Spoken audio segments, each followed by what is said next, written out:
The short answer is most companies don't do it well and don't do it continuously. When you're a CISO or a CIO, it's always about, as I like to say, actually managing actual risk. On a bad day though, when something goes wrong, you have to be able to show attestation that you are working with the third party, that you are proactively managing security risk.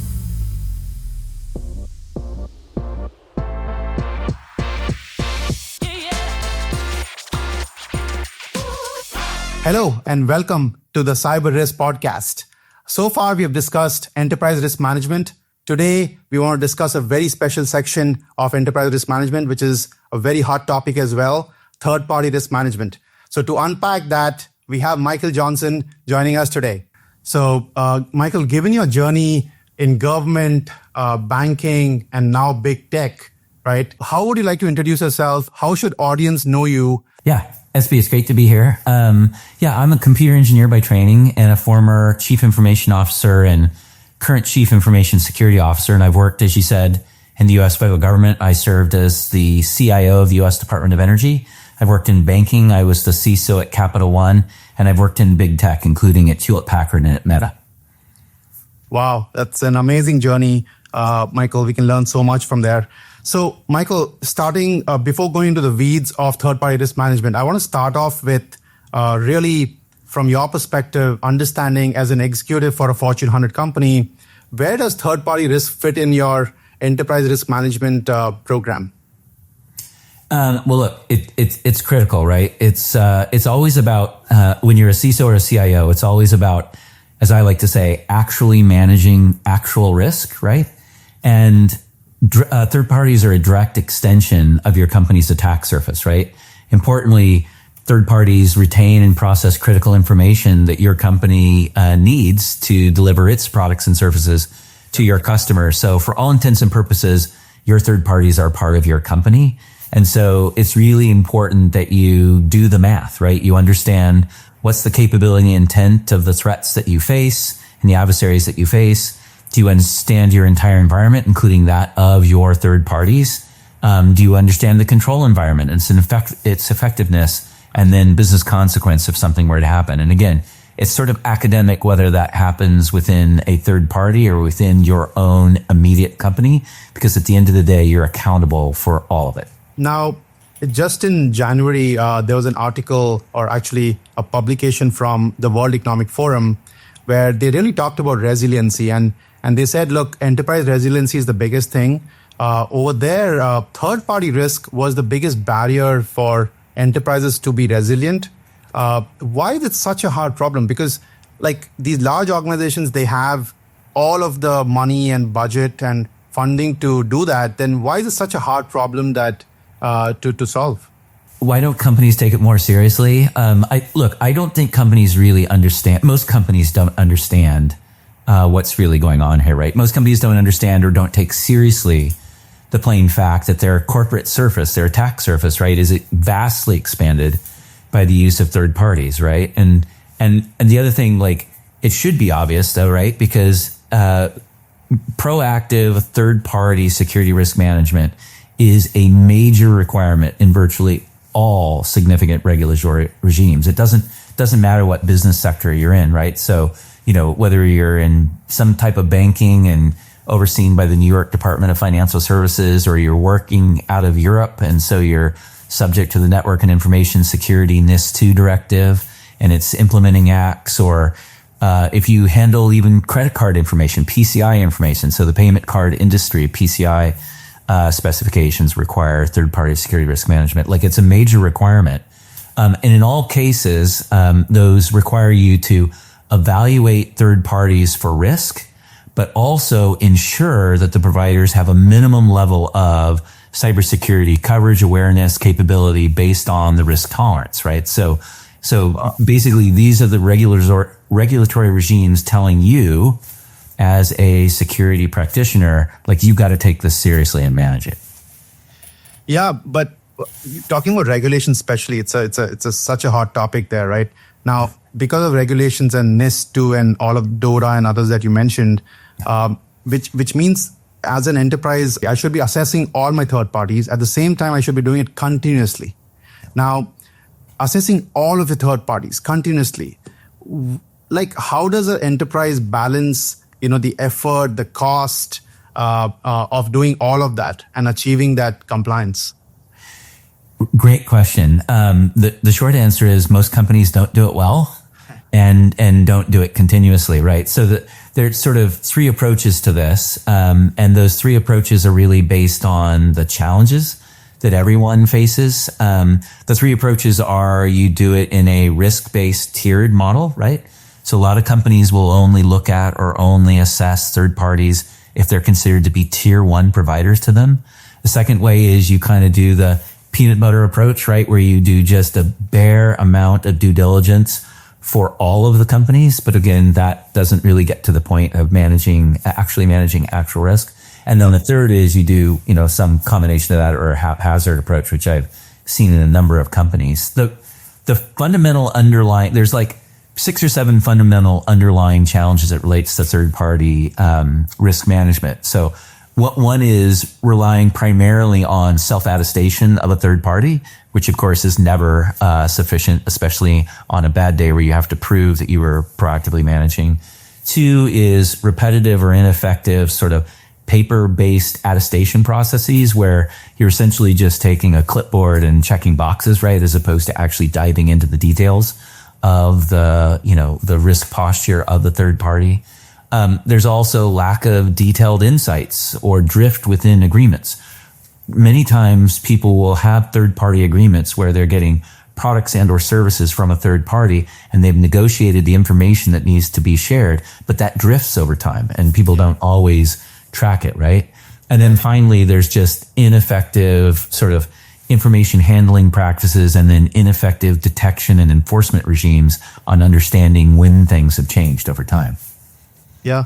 And it makes me wonder, like all of these security rating services companies, right? So about 10 years ago when these companies came up, probably because of these regulation pushes that, you need to have this and they wanted an easy button and do it easily. But 10 years later now, 2025, right? There are still companies probably just doing rating services, where for every third party they have a rating, A, B, C, D, and all of those 720s and 650s and all that, right? Yeah. What does it mean to you? Like today, do you care about those? What is it going to meet your regulatory requirements? How are you seeing that? Yeah, no, that obviously falls short. As I was saying before, when you rely on essentially checkbox processes, even if they are based on like external scans of your third parties, that's just completely insufficient, right? The way I like to think about this, right, when you're a CISO or a CIO, right, is you always have to think about on a good day and on a bad day. On a good day, right, the question is, what are you doing to actually manage risks? So understand what the threats are, understand what the vulnerabilities are, work with the third parties to help the third parties be even better in what they do in stewarding the information that you are entrusting them with, etc. On a bad day, though, when something goes wrong, you have to be able to show attestation that you are working with the third party, that you are proactively managing security risk, and that, that absolutely includes by extension your data at that third party. And that means you really have to have invested in the due diligence of making sure that that third party and the data that they hold on your behalf is managed properly. Talking about bad day, Michael, what does a bad day look like? I mean, I'm sure you've seen incidents, in your career at different companies, right? What does a bad day typically look like? Any examples you can share? Oh, sure. I unfortunately, having been in this business for 30 plus years, I have lots of really good examples. I can give you, without attribution, I can give you several. So as a CIO or CISO, a best practice is, especially obviously if you have responsibility and you run third-party security risk management for a large company, a best practice as a CIO or CISO is to go on 1 or 2 of the diligence visits to your tier 1 vendors each year. And so I've always done that as a CIO and a CISO. And I had one situation where I was a sitting CIO or CISO, if I won't give that away. And I decided to go to one of our primary tier 1 providers and spend the day there as we went through the standard on-site process of reviewing everything from policy all the way through operations, including the facility. We toured that facility at great length, spent close to 8 hours there that day. Wow. And one of the questions I had was their backup systems and the contracts they had in place for refueling their generators and that sort of thing. And then I asked, just out of curiosity, to go see the generators and et cetera. And one of the specific questions I asked, which went into the log as part of the visit, was how they ensured that they had a proper fuel supplies and refueling for their generators for extended outages. That was a Friday. That very next Monday, there was a substantial loss of power in the area where this data center provider was, and they went down hard, and it's because their fuel tanks were empty. And so like that was one of those just serendipitous situations where really bad outcome for us as a company, really bad outcome for them. And then we went back and showed the attestation that we had questioned them on this, and their answers to the questions didn't live up to real life. Wow. That's such an interesting story there, Michael. Thanks for sharing that. So, Michael, third party, it's 2025 now, right? And if we were to rethink and reimagine third party risk management, right? And like you said, third party risk is really first party risk. It's part of your overall enterprise risk itself. Now, what does that look like? How do we fix TPRM if we were to reimagine, reinvent, and just build it the way we would want to build it? What comes to mind for you, or what you'd expect? So there's sort of 4 aspects to that going forward to make this really fit for purpose. One is it needs to be continuous, it needs to be intelligent, it needs to be real time, and it needs to be automated, right? Too much, as an example, too much of what we rely on traditionally right now in third party management is human beings pushing paper, et cetera. And that just doesn't scale for a modern company that has thousands or tens of thousands of third parties. Yeah, but when you have tens and thousands of third parties, right? Like ultimately, what comes to mind for when you say continuously monitoring it? Like typically, you don't have that control. You don't have like a direct connection with them, right? You have their questionnaires answered. You are probably doing some outside-in scans. But what does continuous risk management, what does continuous third-party monitoring even mean? There's lots of interpretations of it, but sort of the holy grail, if you will, where this is going, right, is especially for your most important tier 1 vendors, is having negotiated as part of your contract with those some access to inside out information in addition to outside information. And then also the attestations that they provide as a company then get checked in real time. So for example, if there was a means by which you could, in an automated way, say, hey, there is some major vulnerability in the world, and we want you to verify that you're not subject to it, or if you are, that you've patched it appropriately, that you get back some sort of attestation through the contractual agreement that shows that they have addressed problems, et cetera, as opposed to just the traditional way this is done, right, has always been done is like somebody on your team sends an email and then you wait a couple days and then they email you back. And that's sort of like your best guess as to whether or not they are paying attention. If you can do that in real time and do it in an automated way where you actually have insight related to their systems, that's really where we need to go. So, Michael, one of the things we, interviewing so many different customers and talking to so many people, what I realized is that third-party analysts, whenever I speak to a third-party analyst, they're always inundated with so they always have a backlog of so many third parties to onboard. They always have a small team, and they're always struggling to catch up with the business, and they're always seen as a blocker to do business. So from your perspective, what have you seen like leading third-party risk teams? What have you seen analysts struggle with? Yeah, great. It's a really great question. Yeah, there's really 3 main parts, right? In a manual focused process, which is what most companies use today, right? There's basically taking all the data that you need to collect to do your due diligence on a third party and reconcile it and put it all together so you understand it. There is the process of communicating with the third party. So the back and forth of sort of going after the information you need to feed that reconciliation process, which can be very time consuming, especially if you're doing it like through exchanges of emails, that sort of thing, or online forums. And then they're sort of putting that all together to give you the business intelligence that the business needs to make decisions around the risk posture of the third parties and your use of them, as to whether that is appropriate for the business, right? If that's the right risk trade-off. And that is an extremely manual process for most companies today that takes a lot of people and a lot of time. And unfortunately, what that ends up doing is slowing down the business, right? Because if you're a CIO or a CISO who runs third-party security risk management, all the time you will get hit up with, this is a critical vendor, we need them online in the next couple of days.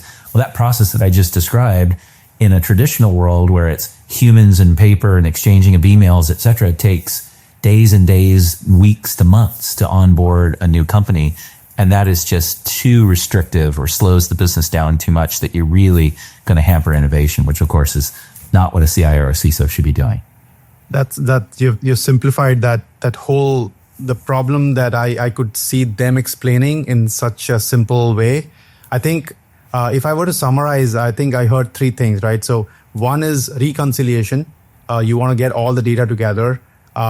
Second is, you said communication and probably chasing the vendors, right? Where you're spending a lot of time chasing the vendors. And third is communicating this up back to the business, right? So beautiful. Reconciliation, chasing, and communication. Now, some of these questions are part of your SOC 2s and some of the questionnaires as well that I see vendors asking. And outside of that, there is the trust centers nowadays where, trust centers, they do put in their privacy policy, security policy, and all of that, right? So those are something that can be together brought into the picture, right? So reconciliation, I think, having all of these brought in together so that you can, as an analyst, you see it in front of you. That I think can be very useful. The second piece about chasing, now if we just double click on that and third-party analysts are reaching out to them via email and all of that, do you think it's possible for that to be 100% automated where, we can have an AI agent totally negotiate this whole thing with a vendor? What are your thoughts on that? Yeah, that would be fantastic. I think one of the main mistakes or shortcomings of most programs is that people don't negotiate what is the actual evidence that we need as the company employing you as a third party for you to provide. A lot of times those terms are not included in the agreement and they need to be. If those terms were explicitly called out, which I believe they should, then that's just ripe for, like you're talking about, for automation, whereby you could have an agent that then manages that entire process of saying, interactively with the company, but through automated means. Like, you've already agreed to give us the attestation for the following, where is it? What are the updates, et cetera? And then automate that entire part of the process, which would be huge. It would be a game changer. Wow. So basically all of this lives in the contract, right? So contract is a key thing in this whole process. And usually today contracting is done by the procurement team and the business people together, and they live in a completely different place, right? Yeah. And the third party analyst typically is brought into the picture way late in the game. So that's the other piece as well, right? Yeah. And the third area is the communication piece where ultimately they have to communicate to the business person who asked for this third party to be assessed. They also have to communicate to the vendor of if they pass the test and if they're all good there. So now, Michael, let's say all of these things are in place now. As looking at overall enterprise risk, right? If you want a dashboard of a third-party risk management, and what should the dashboard have at the highest level? What are you expecting to see in that dashboard? Yeah, it's like it's sort of like what I was describing before, which is I need to understand the entire landscape of the third party environment in one piece. The way to think of that is traditionally CIOs and CISOs will think about, okay, what is my sort of posture for the overall company? What is the attack surface that I'm defending against? Okay. But they don't always, as we talked about before, think about third party as directly being a piece of that.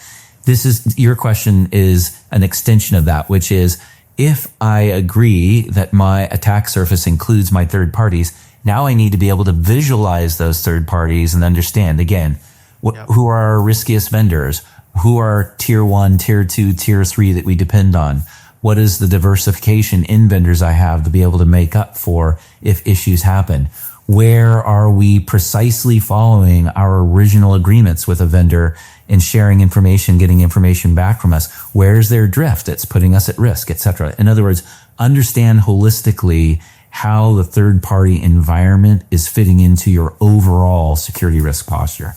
So, Michael, for a Fortune 1000 company, right?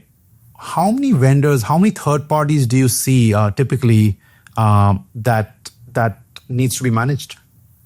Yeah, to your point, it really depends on the size of the company. If you're a Fortune 1000 company, they probably have, anywhere between 1,000 to 2,000 to 5,000 vendors.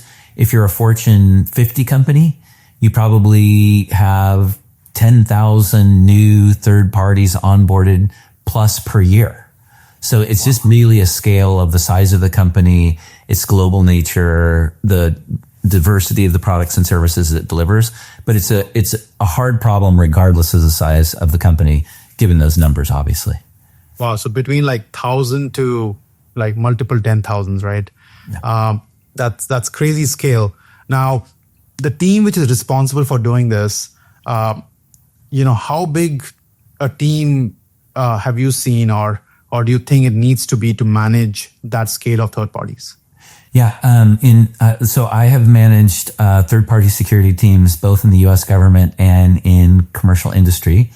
Again, it depends on the size of the company, et cetera. But all the teams I've run have been in the around a dozen people. The largest third-party security team to include contractors and employees that I've run is about 65. So it really depends on the size, scale, and complexity of the number of vendors and third parties you're managing. So that's crazy scale, Michael. When we talk about, let's say, between 1,000 and 30,000 vendors, and even a team of 1 to 65 people, we are looking at about maybe 500 third parties a person, right? Even with a 65 people team, and if you're looking at, that's still a very high number. But a typical third-party team would be between 5 to 8 people, maybe 10 people. Yeah. So if 10 people are managing 20,000 vendors, you're looking at 2,000 vendors per person, right? And this is yearly assessment as well, right?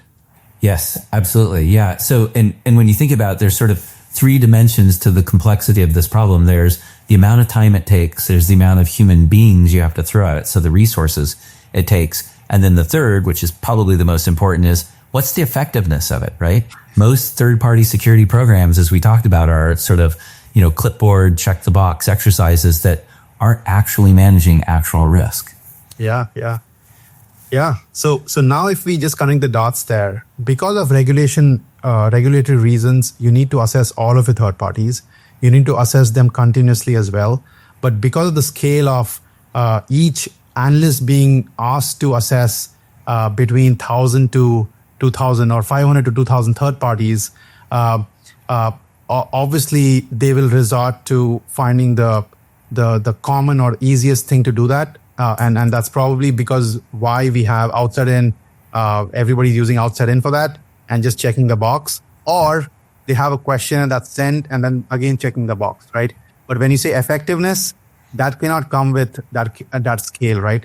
So if we reimagine, coming back to my earlier question, if we reimagine a potential solution of 2025 where we can use the best of AI, the best of automation, and we are able to really effectively make that one analyst manage 1,000 third parties, it truly has to be hands-off keyboard. You probably just need to know that, okay, 5 third parties got onboarded yesterday, right? 3 third parties moved to high risk. You should probably look at that. So you're more attending to system telling you the gaps versus you attending to going and manually adding every single third party, chasing every single vendor, every single question, evidence, and all of that. So Yeah, it's a big open challenge for the industry for sure, and that's where I think it's an exciting opportunity for all the vendors to truly solve this problem for this open third party market. Totally agree. Yeah. Yeah. And what I would add to that, to what you just said, right? We talked about the three main problems, right? So adding to that, it's got to be timely. It's got to be continuous, intelligent, real time, automated, to your point. Like it's got to really move quickly. It's got to move at scale, right? So it's got to work for companies that are onboarding 100 new third parties a year versus big companies that are onboarding tens of thousands of new third parties per year. And then it's got to be effective, right? We've got to actually manage risk. So it's not just about the automated pushing of paper. It's actually getting insights into those third parties and having a relationship with the third party whereby you have insights and you have the attestation to demonstrate that that company is appropriately protecting your company's information. Yeah, no, that's totally makes sense, Michael. Now, imagine a third party does all of, like the TPRM analyst is doing all of this. The third parties are doing well. Still, things can still go bad, like you said, a bad day, right? What does, from a enterprise or first party perspective, what does resiliency mean? Like any example of if I'm sharing data with this third party and let's say they actually get breached, what resiliency comes to mind for me to recover from that? Yeah. Well, you should already have built into your agreements in a detailed way, right, that leaves no confusion, sort of what the notification process is, what the restitution process is. Should already have in place as part of that contractual arrangement. The legal department should have already communicated so that not only are you notified, but you know to what extent your company has the right to do root cause analysis and get other information as it relates to what happened as a function of that breach, right? In other words, if it's your information, you need to be able to quickly assess and understand what exposure your company and your customers have as it relates to that breach, and then to the greatest extent possible, be involved in helping that third party to resolve it so that everyone is protected.